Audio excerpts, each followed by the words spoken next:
Hey folks, it's exactly a year away from the 2026 midterm elections. And I know that every election cycle, politicians, political parties, both parties say that this is the most important election in our lifetime. And I think that in certain respects, there were certain instances where such a characterization would have actually been accurate. I would say that the 2020 election, which was stolen by the Democrats, and the 2024 elections are probably the most important elections in the United States in the past 50 years. And in terms of presidential elections. And the fact that that 2020 election was fixed, it set back the United States a couple of years back in terms of the progress that was supposed to be made. But the fact that now the great Donald John Trump is back in power, he is fixing the problems that were created by Democrats. But we're in a very perilous position right now when it comes to President Trump's policies.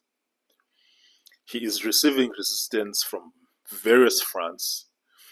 It is very difficult to implement the America First agenda, especially when it comes to the industrialization or the reindustrialization of America, which for me is the most important thing more than anything else, the reindustrialization of America. It is very difficult to see these policies come to fruition, even though we saw that the Democrats did come on board finally when it comes to having a unified position on China. And we thank President Trump for that. Because when he first started, when he was running in 2016, everyone thought he was crazy when he was telling everyone that the number one adversary of the United States of America was China.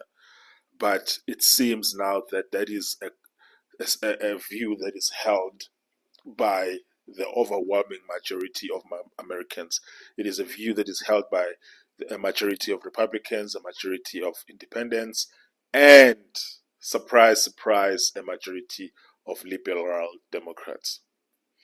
But now the issue here now is the effectiveness and the success of Trump's tariff policy, which is meant to bring back industry in the United States of America. It is very important that the GOP maintains control of both houses at least until 2028. Because if the GOP maintains control of both houses until then, the American people will have ample time to actually pass an informed judgment in terms of the effectiveness of these trade and industrial policies. It is very difficult to assess a policy that you are not able to implement because you do not have full control of the government. So when it comes to the issue of trade policies and industrial policies, it is very important that Trump's 4 years be not interrupted by the obstruction that will result if the Democrats were to win power in any of the houses of Congress in 2026, which is exactly a year from now, actually less than a year from now, because the 2026 election will be held on 3 November 2026, which is less than a year from now. And I've been looking at the Senate map. The Senate map always favors Republicans, to be honest, because most Americans, to be honest, are conservative, even if they are moderately conservative. The reason why the Congress or the House map doesn't normally favor Republicans, even though the Americans are mostly conservative, is because of gerrymandering. That's really the reason. There are several of these liberal states who have 40% Republican support, but they have less than 20% in certain instances of their congressmen and women are Republicans because of gerrymandering. And I can use an example like, for instance, Illinois, for instance, California. These states are so gerrymandered that it is almost impossible for Republicans to get into a fair fight in these states when it comes to um, House seats. But what I want you to focus on here is the Senate when it comes to this issue. I mean, there are certain seats next year which the Republicans have a strong opportunity of winning. One of which is being the United States Senate election for Georgia, and another is a United States Senate election for the state of Michigan, and another one is the election for Senate for the state of New Hampshire. All of these states could be considered as swing state or moderate states. New Hampshire right now has all of its senators are Democrats, but it has a Republican governor, and its state legislature is actually Republican controlled.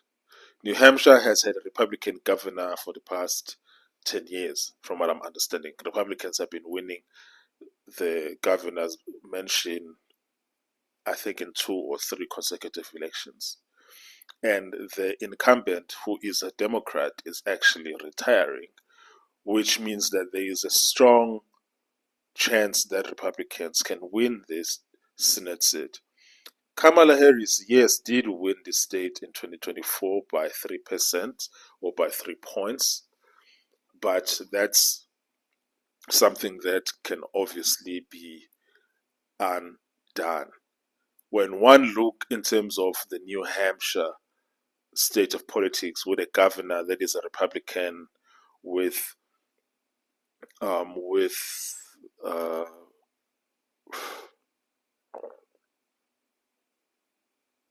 oh shit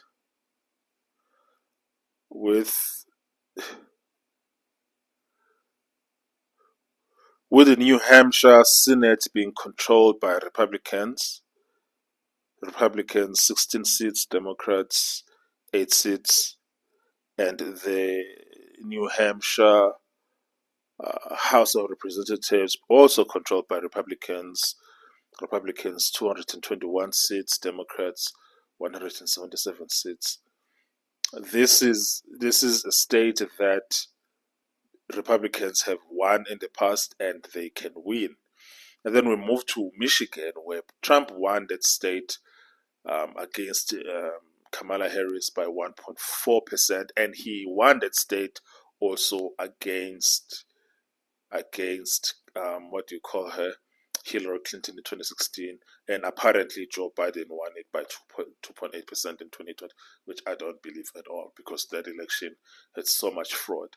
But the point that I'm making here is that Michigan is up for grabs for Republicans.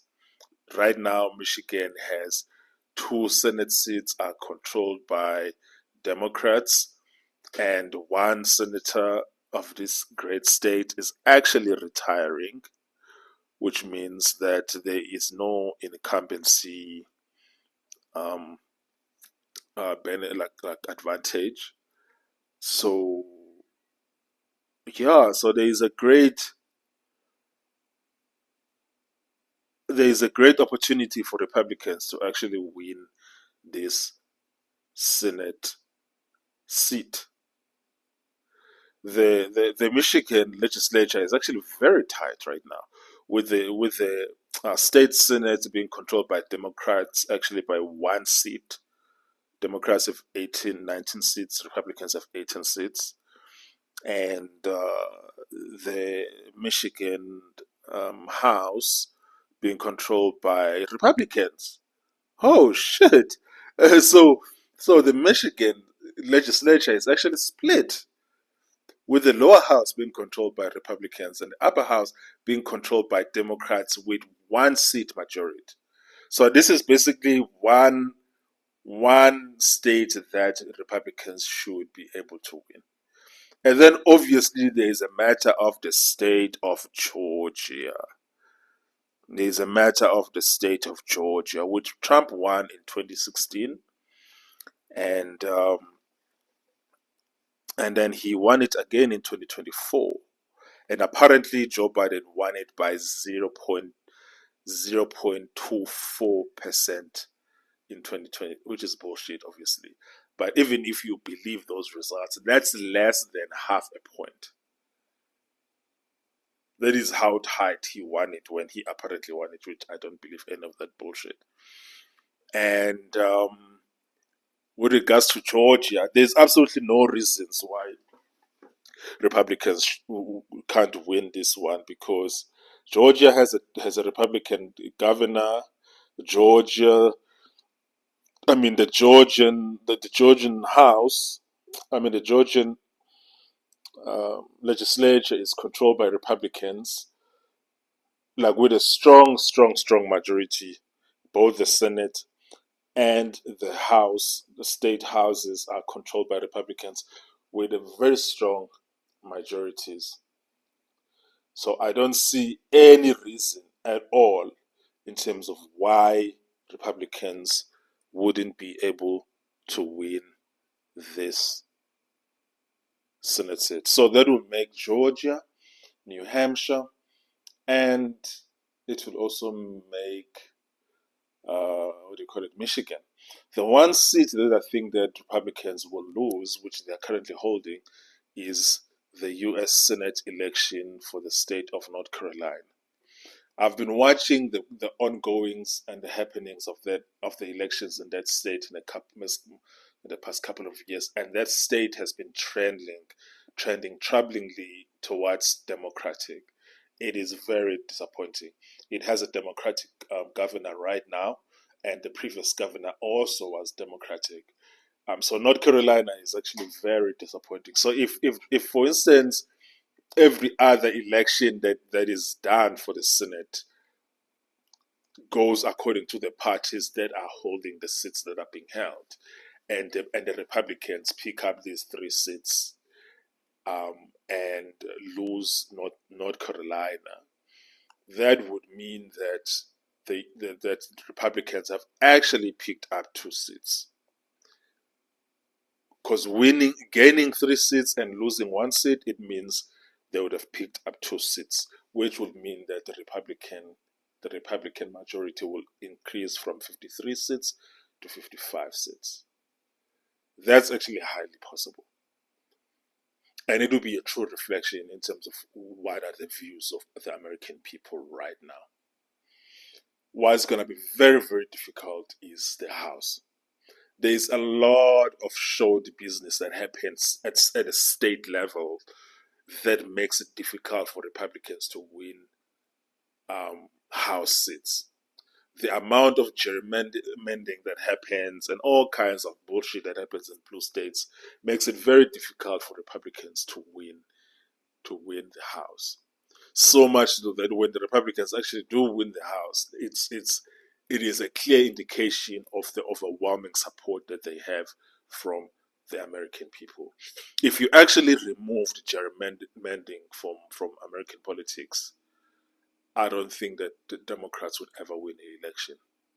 I don't see it possible at all for them to be winning elections. And this is even if you put aside the fact that no one knows who is voting in New York or in California or any of these blue states. People vote, foreigners vote. Basically, I can vote in California because no one is going to ask me any questions about my nationality. No one is going to ask me anything. That is what is happening in these blue states. So even the extent to which they are blue is questionable for me, because no one knows who's voting. Even in terms of the election of electing this communist Mamdani in New York City, I don't know what happened there, because nobody knows what happens there, because they don't require IDs to be produced for people to vote. So if you don't require people to produce IDs to vote, you don't know who's voting. You don't even know if these people are Americans at all. You don't even know if they live in New York, or even if they are eligible to vote in New York. bloc, even if they were Americans. So yeah, anyways, that's the problem that makes it so difficult for Republicans to win House elections as opposed to Senate seats, because Senate seats are statewide. You can't cheat it to favor a particular group. The entire state is voting.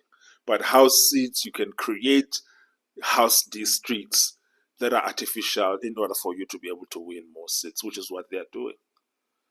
Anyways, cheers.